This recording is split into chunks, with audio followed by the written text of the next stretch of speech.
want Republicans dead. Where I could stand in the middle of Fifth Avenue and shoot somebody and I wouldn't lose any voters, okay? The women with the least likelihood of getting pregnant are the ones most worried about having abortions. On January 6th of 2021, you had tens of thousands of people peacefully protesting. So, it's not a right-wing conspiracy theory. It's not QAnon. It's real.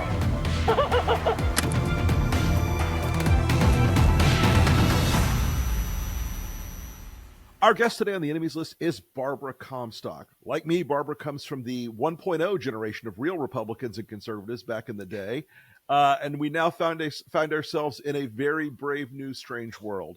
Barbara is an attorney, was a famously effective researcher, advocate, and attorney inside the Republican Party. Both of us have spent some time in the RNC over our careers. And I wanted to start, Barbara, with that question. First, thanks for coming on the show. And second, both of us as RNC veterans, I can't imagine the feeling of the people that have worked so hard for so long there, watching in the last 5 or 6 days, everything in that building get burned to the ground. Exactly. I mean, it really is sad. I mean, the only good part about it is I think it will be very ineffective. Right. Aside from badly singing Tom Petty songs, I can't imagine Laura Trump being in charge of that building. It really is sad. But I think you already see money wasted with people like, what is that name? The Bob person who was the lawyer who's going to be I wanted to say Lorena Bobbitt, but that's not that. She's going to be in charge of election integrity when she was one of the ones who was out doing the Stop the Steal. So one of my parts now in my life is working with a bipartisan group that actually started before 2020 to deal with, sort of this election denial problem. Mm-hmm. And we never dreamed it would get so dramatically horrible. But the idea that you'd put somebody like that in the RNC really makes a joke of it. But it also means they're going to be wasting a lot of resources on not winning an election. So there's that upside. It is an upside. I mean, but they have ended. They fired all the digital department. They fired the research people. They fired the political department. They fired the all the early voting and absentee chase folks. And it's left with raising money for Trump. It's left with being a funnel back to the Trump organization. But of course, as you know, that isn't what it's supposed to do. I mean, famously in 1996, I mean, we all love Bob Dole. I do. Mm-hmm. But, when it was apparent his race, he wasn't going to win, Haley Barbour, went back, we had just won the majority in the House. Mm-hmm. He reinforced and did all, helped everybody win in the House races to hold the House because we had, just taken the House in 1994. Yep. So you have to have some independence to be able to make those type of decisions. And there's no longer any independence. It's just going to be dedicated to Trump, which means there will be a lot of down ballot problems, I think. And so I think if you're somebody running for the House or the Senate, you are orphans. I mean, you do have the NRCC and the NRSC, but you aren't going to have any kind of help from the RNC. It really is it really is. I think people underestimate the effectiveness of what the party built up, especially in the times that you were there, where it was this capacity, this ability to expand the capacity of what the party could do for people in the states and across different domains, and in all that time, you look at it and you're like, they're burning it down just to make money for Trump at the moment. It's an astounding sort of collapse. Well, if it makes money for Trump and the grifters instead of winning an election, then democracy will be saved. And so you have to look at the bright side on that. But you have one of my favorite quotes ever about Donald Trump. You called him the patron saint of sore losers. I've always loved that. I don't think I've ever told you that, but that quote particularly, I was always like, that is right on the money. So speaking of which, and I don't know if the folks know your history, but you were inside the Republican consulting world and the Republican activist world, and then you ran for the Virginia House of, I guess, the delegates there, right? Yep, And General Assembly, House of Delegates. General Assembly. And so you were there for a couple terms, and then you were in the U.S. House in Northern Virginia, famously swing seat, moderate district, and you were one of the folks who in 2018 ran into that first wave of pushback against Trump and Trumpism, and you went from being an effective and popular and really good member of Congress to someone who just couldn't overcome that tidal wave of the trouble he brought to the Republican candidates. Where do you see Virginia headed in the future? I mean, I know Youngkin won, but that was often or largely, I think, because he could write a big check all the time. Where do you see Virginia heading in this sort of after the post-Trump damage and as we go into the future? Well, yeah, no, the post-Trump damage. I mean, that seat, my old seat had been a Republican seat since 1980, but it always had been a swing seat, and it was very challenging. Frank Wolf, right? Before that, Frank Wolf. Yeah, I loved Frank. Yeah, and then he was a character. Part of the district, because of redistricting, also was Tom Davis. So those are both people who had to. You're dealing with federal employees, with government contractors, with a big tech industry. But actually, part of my district also had a lot of agriculture and wineries and lots of other interesting things. So it was very diverse district that really, I always felt it really kind of reflected kind of the whole country in one place, very, kind of the whole melting pot demographically too. So, that Republicans were able to hold this area was great. I mean, I had won my first race in 2014 by 16 points. Right. And then when I was on the ballot with Trump in 2016, it went back down to 6. I mean, we thought we were goners. I mean, I said, first of all, Trump was on the ballot. Secondly, I said, I'm not going to support him. When I had not said I would support him. And then when the Access Hollywood tape came out, I said, okay, I'm out. And I've been out ever since. But those kind of districts, I think all across the country are the districts that Trump has lost and that we no longer have in the caucus, which is, you have such a narrow Republican majority right now. Really, most of the people in there are from red districts. And so they don't have that sense of what life is like in a swing district where you have to be adding to your coalition, not subtracting and dividing like Trump does. So I think, I always spent my elections figuring out how do you get that extra 5-6%. Right. And you don't get it with Trump. So as for Virginia, I think, Glenn was, I knew Glenn, he had been a supporter and helpful. And he was, a very, charismatic candidate, ran on his own, did not ask for Trump's endorsement. When Trump realized he was going to win, Trump did what Trump does, is jump in and try and claim credit, even though everyone had kind of stayed out of the Trump race, both the primary, getting Trump endorsements, both in the primary and even in the general.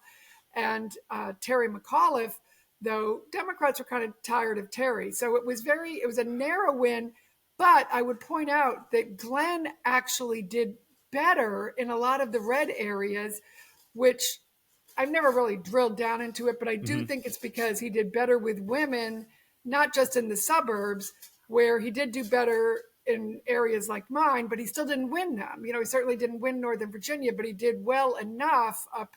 Right. He Northern stopped the Virginia. bleeding in. Yeah, but then he also did better in the red areas, and people often miss that. Like Asa Hutchinson in Arkansas won with bigger margins than Trump wins in Arkansas. Bigger margins than Sarah Huckabee won in Arkansas because, again, he was a conservative, but he added to his coalition, and that's what's been lost, I think, in the whole Trump mess, and why he lost in 20. And God bless him, he had horrible Mark Meadows, worst chief of staff in history, who helped him do that.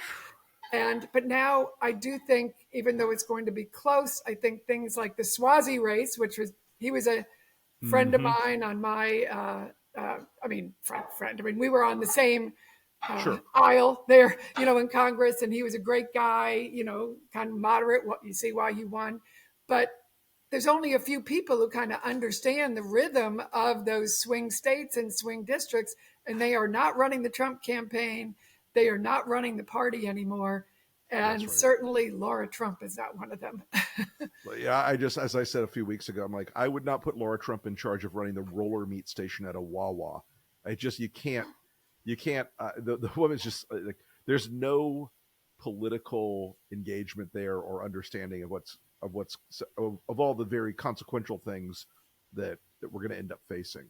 And, I think that there's a degree of nepotism and however else you want to phrase it, that truly doesn't get us to a point where you're going to have anything in there, but like I said, a sort of blowout sale. So I want to talk. But I should mention, because you asked what's going to happen to Virginia. Sure. Nikki Haley did win. Fortunately, my precinct, my area. Right. So I can go to the grocery store, and as Bill Kristol said, we can be happy here that we had somebody. So it shows that now that's within the party. Now whether in a general election, it's still Virginia will not be in play. I mean, I hope, as Trump has claimed he's going to do, I hope they waste money here, because once you tell all the federal employees that he wants to fire all of you at will. Right, and replace you with Steve Bannon's friends. Yeah. Or, the government contractors who, with his shutdowns and all those things made their life miserable. I mean, that's why, in 18, I literally had people walking by me saying, "Hey, Barbara, it's nothing personal. You've done a great job, but this is a message to Trump." And I was like, "Hey, I get it." Yeah, listen. And then it got him impeached. So, there's a lot of good there for that. Yeah. And so with this group and what they've done with, anybody who kind of stands up to Trump, what they did to Liz Cheney and Adam Kinzinger, you see so many people walking away and not wanting to be there because of that. But I think that's why I think it's so important with this election that Trump be gone.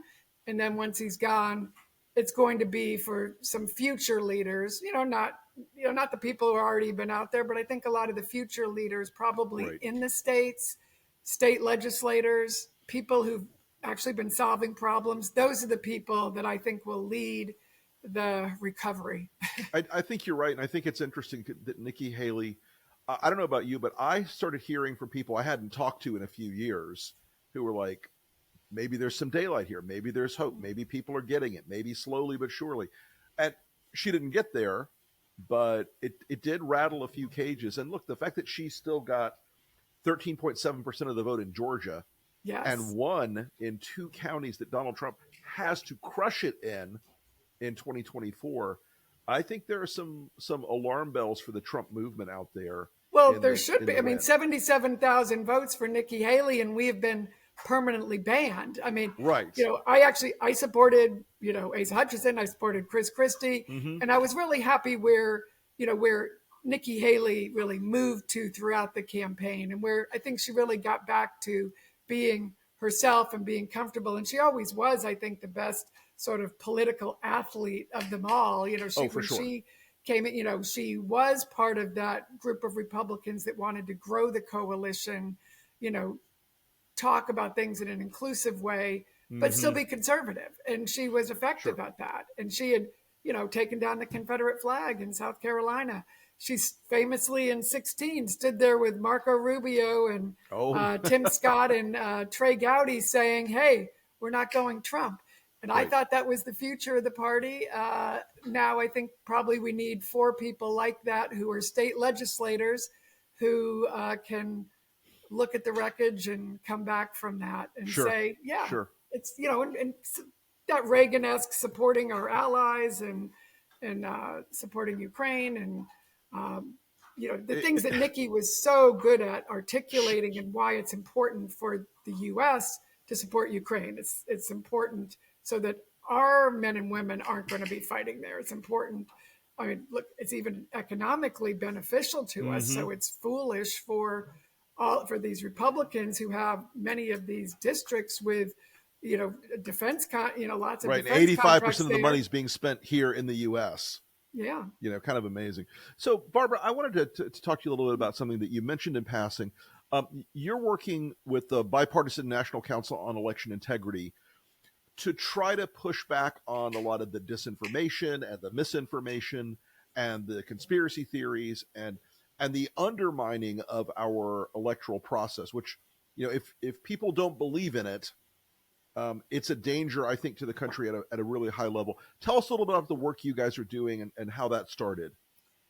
Yes, well, I got involved with it the summer before 2020, and I think it started before that. It's Zach Wamp and Tim, Republican from Tennessee, very conservative. Sure. Tim Romer, moderate Democrat from Indiana. He also was an ambassador to India. And then Donna Edwards, who was a colleague and friend when I was in Congress, Sure. and she's from Maryland. And then we have a lot of also former members on our board. And then we have state election officials who are involved, both former and current, who kind of inform and help us. And so a lot of it is, well, right now we're trying to get money for the budget to support our local elections. Unfortunately, it looks like the budget might erase that. So we are very concerned about that. So tell people, anyone listening, please call your congressman, Republicans, saying, if you really care about these things, you need more money for your local election officials, because a lot of the wreckage of the Trump, false election lies is that there's a lot of need for additional help and assistance now, because you have a lot of people who've quit across the country. We're concerned about that. But we also have some really great people who have gotten involved, and we're just trying to educate voters. But also, when you bring it down to the local level, people usually trust their local officials. Sure. One thing I will give credit to Virginia, because last year we had very close elections. Both our Democrat chairman, our Republican chairman, as well as our governor, went out and said, even though we ended up 51-49 in the state house, 21-19 in the Senate, went Democrat, not Republican, as Republicans went. We didn't have any sore losers. No one was paying homage to that patron saint of sore loserhood, Donald Trump. And they really, the governor really made an effort, and the party chairs really made an effort to go out and say we had clean elections. This was fair. Some of them were very close, got down to, handful of votes, the kind of races. I won my first race by 422 votes, so I know what that's like. But so we want to focus on the local, because people trust their local election officials. I think Stephen Risher out in Arizona has been one of the best people in doing this. He had all those battles with Trump and with Kerry Lake, but he's still out there, Maricopa County.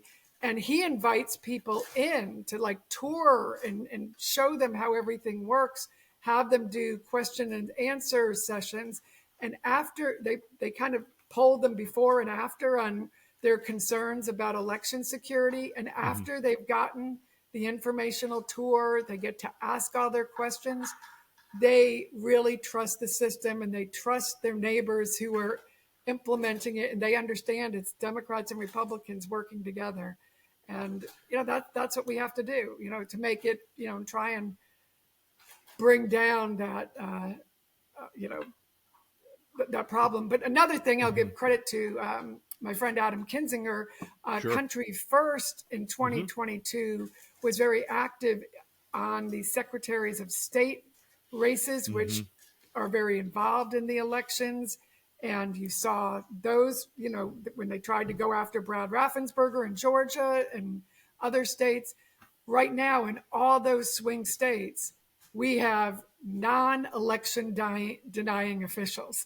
Most of them, it's Democrats. It's Brad Raffensperger in Georgia. In Pennsylvania, the Governor Shapiro, a Democrat, appointed a Republican official who famously did stand up to Trump and say, hey, Pennsylvania, our elections are clean, stop attacking them. So in an effort to make this bipartisan, Governor Shapiro, I think, really made a great move on that front, because in his state, he gets to appoint. Other states, they're elected. But in Michigan, it's a Democrat. I guess in Nevada it is too. So Nevada and so that's Arizona going to both, be make elected. things much better in 2024 in terms of harassment. But these people are still threatened. I mean, we all know about the death threats. People Sure. who've resigned because of those really, really traumatic things that have happened to election workers and election officials who don't have the power that elected officials or even former elected officials have to get the microphone and make an impact. So we really try and stand up for them because they're, some of them had to move, in Arizona, they had to move to other homes because their kids were threatened. They were threatened. Their lives were threatened. And then again in 2022, when Carrie Lake, who hopefully, well, I'm pretty confident she won't be winning, but I don't think so. So that's another one we'll be working to make sure she doesn't win. One of my favorite races in 22, at Lincoln, we did a lot of Secretary of State things and focused on a lot of like, what are the consequential races for that? One of my favorite races was beating the heck out of Mark Fincham. That guy was just so egregious, such a denier, such a weirdo, and with a like an undercurrent of like violence if I don't win message to people sometimes that was really honestly pretty creepy. But I think what you guys are doing there is really important because, I mean, and it's really trying to build that trust back up, and then having more people. We try and pair up and go out and really, stress how much we're working and not know. It would help if we would get the reinforcements from Congress for the money because, let's give you an example. In Tennessee, they had a lot of the counties. They had those. I think it was Dominion voting machines, or it was one of the voting machines that got attacked. So if I'm not exactly right on these, this, I'm just giving you general problem. But they got rid of a lot of their machines, even though Tennessee had overwhelmingly voted for Trump. But because of this, fanaticism and attacks that obviously, Fox News paid that case with Dominion, and they're still in another lawsuit. But by getting rid of all of these machines in Tennessee, except for one county where actually Zach Wamp has a son who said, no, we're not going to get rid of our machines. They work fine. But just all the money that has been wasted by election. Huge amount. But that's why when you look at what the RNC is doing, the fact that they're going to keep playing that game, part of it is so when Trump loses, they can say rigged, rigged, rigged. But also what they're missing the boat on is, but hey, let's keep it quiet, right? We don't need to tell them, is that they're wasting money because our elections already work very well.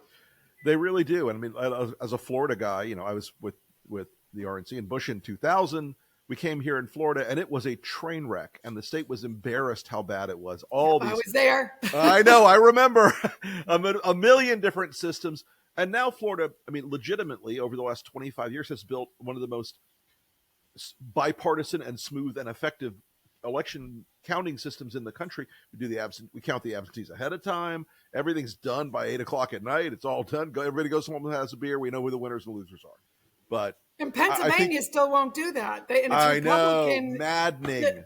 And it is very frustrating because again, they'll build up those. You'll have people. Well, of course, all those conspiracy theories have been knocked down by lawyers, by all those cases, and But now to have but they think, the red wave that the first set of votes they see, they're like, okay, it's in the bag, and then all the votes get counted, and they're like, it's not in the bag. But it's not a conspiracy, guys. It's just counting. Yes. So. Well, Barbara Comstock, tell people how they can follow you on social media and where else they can see your work and your writing and your activism. Well, let me see. I am on Twitter. I do so, and I also work with the National Council on Election Integrity. So I would encourage you to follow them. I guess just forgetting what my Twitter handle. I think it's pretty much Barbara Comstock. Or if you just put my name in, you'll find up. It. And,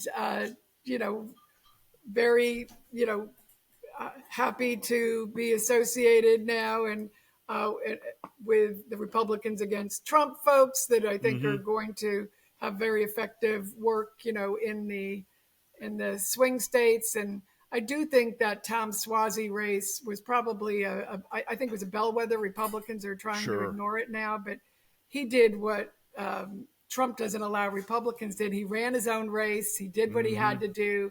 He wasn't always agreeing with Biden, but Republicans aren't allowed to do that. And that makes their life so much more difficult. And I know Republicans are now trying to say, oh, we knew he was going to win anyway, but they wouldn't have sent out snow plows on election day if they knew Suozzi was going to win. And I did hear from, I think, a reliable source that told me they were told the weekend before that Mazi, the Republican, was going to win by 4 votes, 4%. And that's why Elise Stefanik and all those people went out and had their rally, because, Elise wouldn't have shown up for a big rally saying the nation is watching and we're going to win this one if she thought they were going to lose by 8. So she doesn't want the stink of failure on her.